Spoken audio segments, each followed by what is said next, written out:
A cura do HIV, de longe o assunto mais comentado sobre esse tema, seja pelas pessoas que vivem com HIV e querem ser curadas, ou pelos curiosos de plantão, ou inclusive pela sede de teorias da conspiração que alimentam o sensacionalismo na mídia.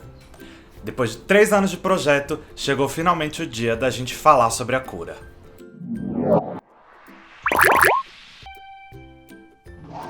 Meu nome é Gabriel Estrela e há 3 anos o Projeto Boa Sorte tem falado sobre HIV. E há 3 anos vocês pedem pra gente falar sobre a cura e hoje, finalmente, é chegado o dia. Em 2017, eu escrevi um artigo que eu vou deixar aqui na descrição, falando que a cura não era a solução pro HIV. E eu tenho vários motivos pra dizer isso, não é coisa de gente doida, mas a gente começa pelo fato de que cura não é mágica. A gente tem várias infecções que já foram curadas e ainda são um problema sério para a saúde pública. Um exemplo importantíssimo disso é a sífilis. A sífilis tem cura e ainda assim a gente acabou de passar por uma epidemia da sífilis, que inclusive derivou de uma questão econômica, né? Saúde não é simplesmente uma questão de comportamento ou de fisiologia, de biologia. A economia também incide na saúde, né? No caso da sífilis, foram produtores de penicilina que pararam de produzir. E a penicilina que cura a sífilis ficou indisponível em vários lugares do mundo, não foi nem só do Brasil. Isso fez um surto de sífilis acontecer no mundo inteiro. Então assim, a cura do HIV chegar não significa que não vai mais existir HIV, que não vai existir novas infecções por HIV, ou que pessoas vão parar de morrer de AIDS. Infelizmente não é tão simples assim. Principalmente por uma questão de acesso à saúde.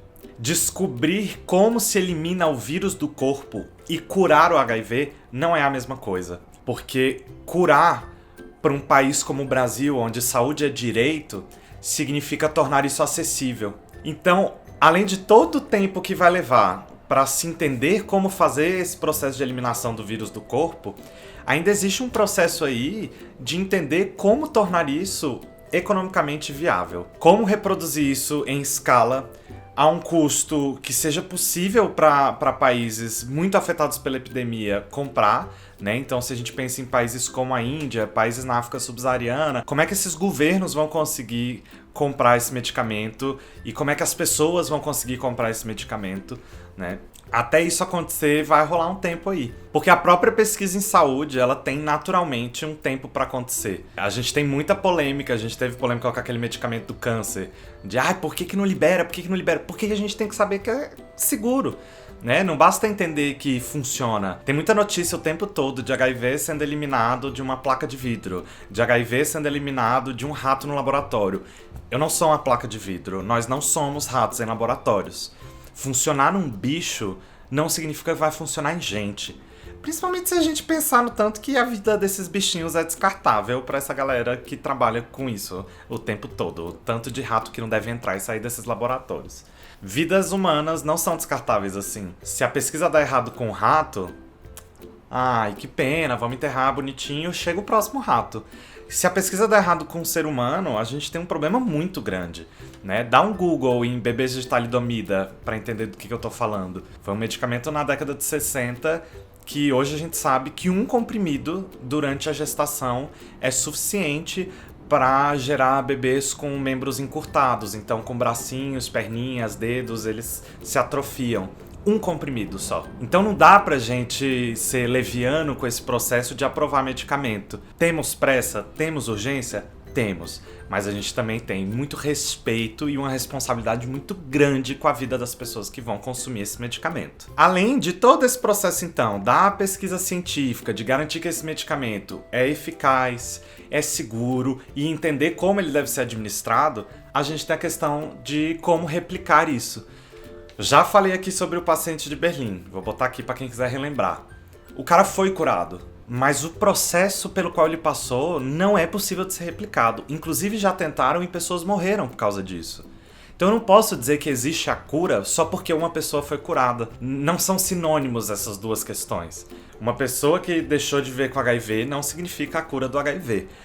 pode até significar nossa esperança nessa cura, né? Ele é um símbolo, assim, de entender que é possível, né? Ele inspira muito os cientistas. E para além da replicação, a gente tem que entender ainda que a gente tá mexendo numa questão muito grande na vida das pessoas. Quem vive com HIV há 5, 10, 20, 30 anos se habituou a uma vida que não necessariamente é ruim e que, com a chegada da cura, vai precisar se reestruturar. A gente vai dar um jeito? A gente vai dar um jeito. Cura. Traz esse negócio que a gente se resolve. Mas a gente precisa garantir que as pessoas vão ter condição para isso. No vídeo do Paciente de Berlim eu comento muito sobre realidades dos Estados Unidos que ele mesmo trouxe, de pessoas preocupadas com benefícios governamentais que elas iam perder, pessoas que estavam afastadas do mercado de trabalho por causa de deficiências em decorrência da AIDS, né? Pessoas vivendo com depressão. E a gente tem uma ideia muito equivocada sobre a depressão, né?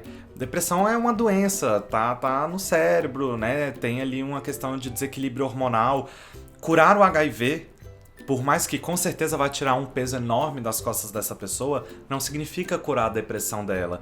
E o que acontece com uma pessoa que vive há tanto tempo com depressão, entendendo que a origem dessa depressão é o HIV, quando ela tira esse elemento da narrativa e continua com depressão? Imagina, você passar 20 anos triste, e infelizmente tem muita gente que tá nessa situação, sim. E aí chega uma cura e você fala, agora eu vou ficar bem. E não fica. Como é que você lida com essa frustração de a cura não resolveu a minha vida? A cura não vai me inserir no mercado de trabalho. A cura não vai diminuir o estigma que eu sofro por ser um homem gay. A cura não vai fazer uma mulher transexual ser respeitada no serviço de saúde. A cura não vai impedir a violência obstétrica de mulheres, principalmente negras periféricas. Existe uma série aí de questões que não vão ser resolvidas por essa cura. E elas são urgentes, elas são importantes, né? Não dá pra gente achar que resolver na biomedicina é suficiente. Porque às vezes a impressão que eu tenho é que as pessoas acham que curar o HIV significa apagar esse capítulo da nossa história. Enquanto humanidade, o HIV mudou muito a forma como a gente enxerga o sexo, a forma como a gente enxerga diversidades e a forma como a gente enxerga a saúde.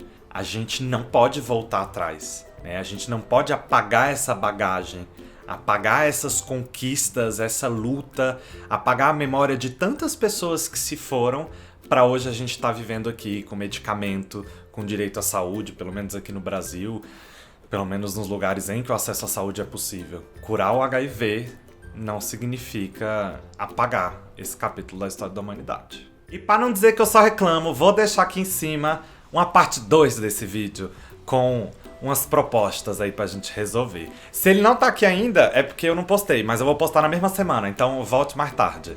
Aproveita e clica aqui embaixo em várias coisas. Clica no curtir, clica no sininho, clica no se inscrever, clica em comentários, digita um comentário, que não é Twitter, você pode gastar o verbo aqui, que a gente conversa bem gostosinho sobre isso, tá bom? Quero ouvir vocês, vamos junto!